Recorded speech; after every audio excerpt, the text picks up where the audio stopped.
नमस्कार।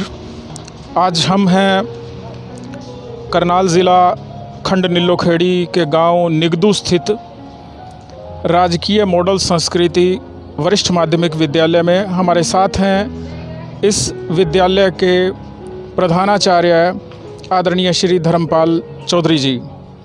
धर्मपाल जी शिक्षा में नवाचार के लिए, स्कूलों के सौंदर्यीकरण के लिए, विद्यार्थियों को पढ़ने पढ़ाने का बेहतर माहौल देने के लिए और खेलों के ज़रिए और सांस्कृतिक आयोजनों के ज़रिए विद्यार्थियों के सर्वांगीण विकास के लिए जाने जाते हैं।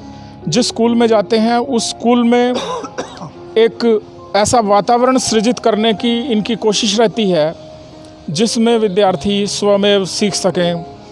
ये हम एक बार स्वागत करते हैं सर आपका। अरुण जी नमस्कार। मुझे बहुत अच्छा लगा कि आज आप मेरे विद्यालय में आए और आज का दिन हमारे विद्यालय में एक उत्सव के रूप में भी मनाया जा रहा है, क्योंकि यहाँ पर हज़ारों पौधे, फूलों के पौधे वितरित किए जा रहे हैं और लगभग 21 किस्में हैं।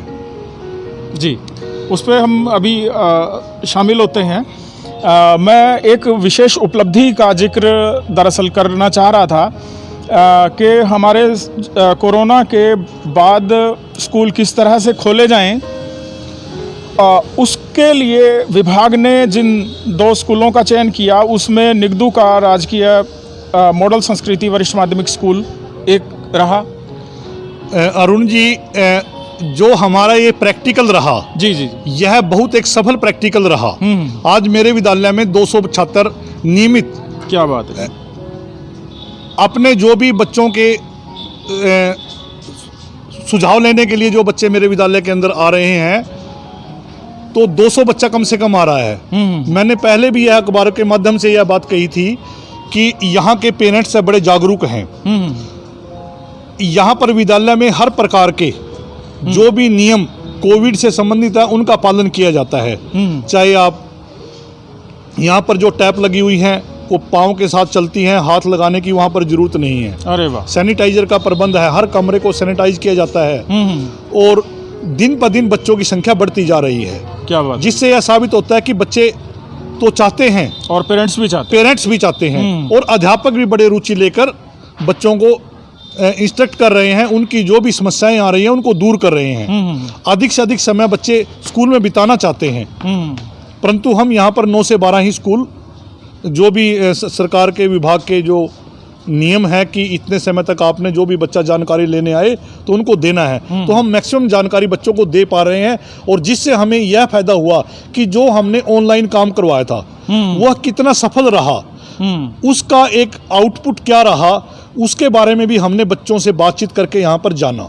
जी जी सर, कोरोना ने काफ़ी निराशा का माहौल बनाया है। काफ़ी लंबे समय तक स्कूल बंद रहने के कारण एक तरह की दिक्कत और एक तरीके का स्थायित्व मन मस्तिष्क में भी पैदा हुआ है। तो इस निराशा के बादल को छांटने के लिए, निराशा से निकालने के लिए विद्यार्थियों को किस तरह के उपाय और किए जा रहे हैं? इसमें हमने सबसे पहले बच्चों को हम मोटिवेट करते हैं। जी सर। घर पर क्या करना है, रास्ते में आते समय क्या करना है, हमने बच्चों का मनोबल भी बढ़ाया है। जी जी, ताकि बच्चा इस भय से निकले और वह दूरी बनाते हुए अपने आप को कैसे विकसित कर सकता है। हमने इस तरह से बच्चों को मोटिवेट किया है। आज हमारा हर बच्चा मोटिवेट है। क्या बात है। उसको भय नहीं है। क्यों नहीं है भय? क्योंकि वह दूरी बनाकर चलते हैं। हर समय सैनिटाइजर है विद्यालय में, जब मन करता है हाथ धोकर आ जाते हैं। तो यहाँ पर उनके जो बेंच है वो सिलेक्टेड हैं, इस बेंच पर फलां बच्चा बैठेगा। दूरी निश्चित है। अध्यापक अपनी किताबें लेकर, अपने चाक लेकर स्वयं आते हैं। आदान प्रदान चीज़ों का कम है। जी जी जी। तो हर प्रकार से हमने बच्चे को ये विश्वास दिलाया है कि अगर आप इस तरीके से कार्य करोगे तो आपको कोई दिक्कत आने वाली नहीं है। और बाकी जो आज हर तरह से बाज़ार खुला है, रेलवे खुली है, बस खुली है, तो इस प्रकार से हमने स्कूल में भी एक खोलने में सफलता पाई है, जो हमें भी अच्छा लग रहा है और बच्चों को भी और पेरेंट्स को भी अच्छा लग रहा है। सर, आपके स्कूल ने ये उपलब्धि हासिल की है कि कक्षाएं शुरू करने में एक तरीके से पहल की है और एक उदाहरण प्रस्तुत किया है, और एक विशेष क्षेत्र में जिसका आप अभी जिक्र कर रहे थे उस पर हम विस्तार से बात करना चाहते हैं। तो इसलिए कि पर्यावरण को एक महत्वपूर्ण देन और अपने स्कूल को सुंदर बनाने के साथ साथ पूरे हरियाणा के स्कूल सुंदर बन पाएँ, उनमें फूल खिल पाएँ, इसकी एक कोशिश निगदू स्कूल ने की है। फ्लावरमैन के नाम से मशहूर डॉक्टर रामजी जयमल जी के सहयोग से करनाल में फूलों की पौध लगाने की पहल करने वाला स्कूल आपका स्कूल रहा है। तो बताइए कि ये विचार कैसे आया और किस तरह से आपने इस क्षेत्र में शुरुआत की। अरुण जी, वैसे तो मेरी रुचि हमेशा पर्यावरण में रही है जी। मैं जिस भी विद्यालय में रहा हूँ वह स्वच्छ और सुंदर रहा है, और ब्यूटिफिकेशन में हर वर्ष यह तो मेरा स्कूल या जिस स्कूल को मैं गोद लेता हूँ 1 साल के बाद वह प्रथम रहता ही रहता है। अक्सर लोग मुझसे यह पूछते थे कि आप इस कारनामे को करते कैसे हो।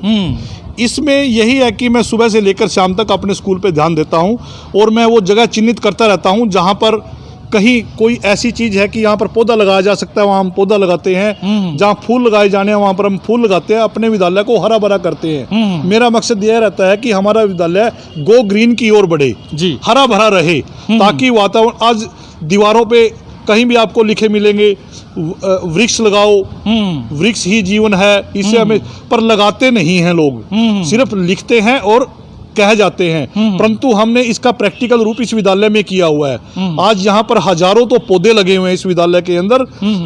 जैसे मैं इस विद्यालय में अभी आया था तो हमने हजारों पौधों का पौधारोपण यहाँ पर किया है, जिससे पूरा स्कूल एक ग्रीन, गो ग्रीन की ओर जा रहा है।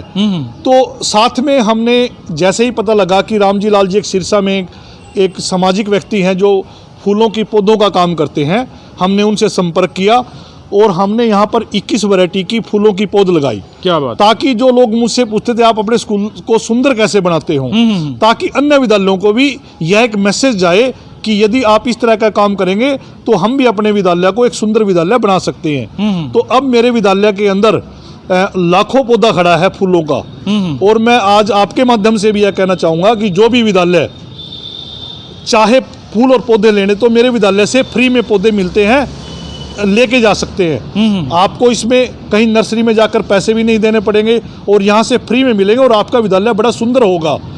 क्योंकि जब तक स्कूल में क्या, वैसे तो हमें हर जगह पर पौधा लगाना चाहिए। आज का अगर मैं वातावरण की बात कहूँ तो दोपहर बाद सारा वातावरण धूमिल हो जाता है, सांस लेना दुभर हो रहा है। देश की राजधानी में ही नहीं बल्कि पूरे हरियाणा में भी अब की बार एक इसका प्रदूषण का कोहरा छाया हुआ है। परंतु ये क्यों छाया हुआ है, इसके पीछे क्या कारण है? क्योंकि हम केवल लिखने तक और कहने तक सीमित है। अगर वास्तव में हम पेड़ पौधों का लगाने का प्रचलन शुरू करें, इतने पौधे लगाएं कि ये प्रदूषण नाम की कोई चीज़ रहे ही ना। पौधे लगाएंगे तो इससे वर्षा भी होगी, प्रदूषण भी कम होगा, और वास्तव में जो हमारी एक सोच है कि वृक्ष लगाओ, वृक्षों से हमें सांस मिलता है, ये सारी कहावतें तब पूरी हो सकती हैं यदि हम समय पर हर वर्ष पौधारोपण करें। यह बहुत जरूरी है। आप सभी से अपील हमारे प्रधानाचार्य महोदय ने की है कि स्कूल में 21 किस्म के फूलों के पौध के रूप में तैयार हैं, और उन्हें उनकी देखरेख में पूरा स्टाफ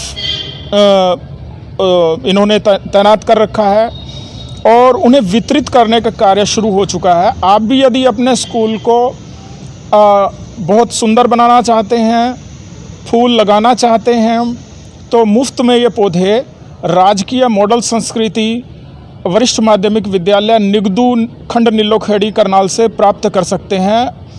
आपको इसके लिए जो और विशेष करना है, पौधे प्राप्त करने के लिए क्या उपाय करने हैं, ये और हम जानना चाहेंगे प्रधानाचार्य महोदय से कि जैसे यहाँ से फूल की पौध प्राप्त करनी है तो उससे पहले क्या तैयारी करके आए? मेरा यह मानना है कि कई बार कुछ साथी आगे पौधे तो ले जाते हैं परंतु वहाँ पर क्यारी तैयार नहीं होती, वो पौध वैसे ही पड़ी रहती है और 1-2 दिन के बाद वो खराब हो जाती है। जी जी। तो मेरा साथियों से ये निवेदन है, जो भी साथी यहाँ से फूल और पौधे ले जाना चाहता है वो पहले अपने स्कूल में क्यारी तैयार करे ताकि आप जाते ही उन पौधों को वहाँ लगा दो और वो पौधा चल पाए, तो वास्तव में जो हमारा अभियान है वो सफल हो पाए। जी जी जी। और जैसे आप इस वर्ष अपने पौधे लगाओगे तो अगले साल आप अपने पौधों की जो क्यारी है आप अपने स्कूलों में भी तैयार कर सकते हो और उसमें हम आपका सहयोग भी करेंगे। जी जी जी।